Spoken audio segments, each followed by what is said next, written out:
Look at this goat. Sturdy frame, flawless coat, and exactly what you pictured on your homestead. But now, look at this pile of unpaid veterinary bills sitting on your kitchen table. This is the brutal truth nobody tells you at the local sale barn, and it is the exact reason why most small-scale livestock operations fail before their third year. In humid heat and peak parasite season, flashy breeds like the show-type Boer, the delicate Angora, or high-producing dairy giants are not assets. They are a constant, agonizing drain on your wallet because they were bred for the show ring, not the real world. They crash the moment the pressure is on. Stop buying your animals based on visual aesthetics and start buying them based on production data. The most profitable goat operation isn't the one with the heaviest animals.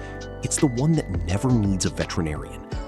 If you want to stop burning cash and start building a herd that actually cash flows, hit that subscribe button right now, because we drop raw, unfiltered, data-backed management strategies every single week to help you build a profitable homestead. Let's look at why most goat owners end up completely broke.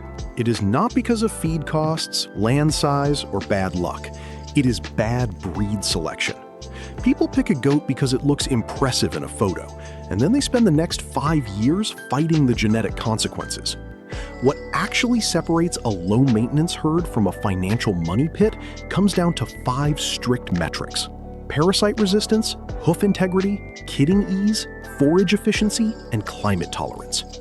If a breed cannot stand on its own 2 feet in mud, heat, and drought without you running out to the pasture with a syringe every other week, it does not belong on your property. Multiple southern universities have run the numbers, and the scientific data proves that running a zero-intervention herd is entirely possible if you stop fighting nature and start using the right genetics. Let's start with true land-race genetics, specifically true Spanish brush-type lines. These animals are descended from stock that has been running wild on rough terrain in this country for hundreds of years. They were not selected by breeders with clipboards and grain buckets. They were selected by the land itself. The ones that couldn't handle the intense heat, the barber pole worms, the thick brush, and the sudden droughts simply died out. The ones that survived are what we call a low-input miracle. Research out of Tennessee State University compared these Spanish goats to standard commercial Boer goats under identical grazing pressure, and the Spanish lines maintained a staggering 50% lower fecal egg count throughout the entire trial. That is not a marginal difference. That is the difference between an operation you can manage in your spare time and an operation that completely manages you. To make it even clearer, let's look at a multi-year production trial out of Arkansas. Spanish does averaged 1.9 kids weaned per doe per year, while requiring 60% fewer dewormings than commercial meat breeds. But here is the number that should make every single farmer sit up and take notice. Their kidding assistance rate was just 4%. Compare that to an 18% assistance rate for commercial Boers in the exact same pasture system. An 18% failure rate means 1 out of every 5 does requires you to be out in the dirt at 2 o'clock in the morning pulling kids. A 4% rate means if you have 20 does, you might have to help exactly 1 time all year long. That is not just financial savings, that is physical freedom. Furthermore, South Carolina State research recorded that Spanish goats needed an average of 2.1 hoof trims per year, compared to nearly double that for standard dairy and commercial meat breeds on the same muddy ground. If you are operating in extreme, suffocating humidity, you need to understand the biological advantage of the Savannah breed. Their distinct, pure white coat is not just an aesthetic feature, it is a highly functional shield. Texas A&M University trials found that white-coated goats maintain core body temperatures nearly 1 to 2 degrees Fahrenheit lower than dark-coated breeds when ambient temperatures rise above 95 degrees. In the American Southeast and Southwest, that temperature gap is the difference between survival and production crashes. When a dark-coated goat gets hot, its internal system panics. It stops grazing, seeks shade, and begins losing body condition. A Savannah keeps moving, keeps browsing, and continues gaining weight because its body is actively reflecting the solar radiation. They carry this weight on heavy, durable legs with deep, compact heel structures designed to withstand rot. Moving across the world to New Zealand, we find the Kiko, a breed that was literally engineered in the 1980s under a strict design brief. Produce meat on rough hill country without a veterinarian on speed dial. New Zealand farmers took local feral populations, crossed them with dairy breeds, and then aggressively culled anything that lagged behind. If a doe couldn't raise twins on raw brush, she was eliminated. What remains today is an animal with unmatched maternal instinct and explosive kid vigor.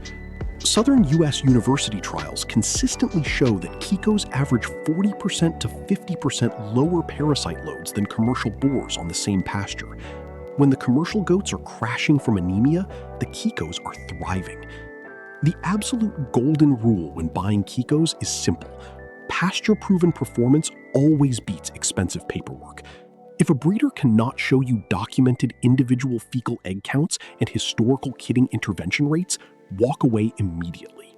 Now, let's talk about an asset that most small farmers completely underestimate because of its size: the production-bred Nigerian Dwarf.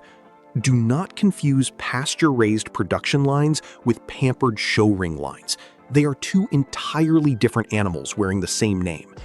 A production line Nigerian Dwarf tops out around 75 pounds, which means it requires roughly 60% of the daily forage intake of a 130-pound standard dairy goat. On a tight acre or a small homestead, that metabolic efficiency compounds quietly over time. It is the difference between running 8 highly efficient animals or struggling to feed 5 oversized ones on the exact same piece of dirt. These little goats hold their body condition scores through peak worm season remarkably well and can produce 1 to 2 quarts of incredibly rich, high butterfat milk per day on raw forage.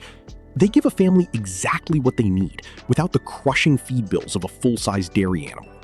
Finally, we must address the show line boar. A functional, commercially selected boar line with a documented history of pasture survival is an incredible meat animal. However, decades of extreme selection for the show ring have pushed mainstream boar genetics toward animals that perform spectacularly in a sterile, clean pen on a heavy grain ration, but completely fall apart on actual grass. When exposed to real-world pasture pressure, show-type boars suffer from chronic hoof issues, high kidding complication rates, and zero natural immunity to the barber pole worm. They require constant chemical deworming, which quickly builds parasite resistance on your land until no commercial dewormers work anymore. Let us know in the comments which breed has saved your farm or cost you the most money. And don't forget to subscribe for more real, no-filler homestead strategies. Let's build a herd that works for you.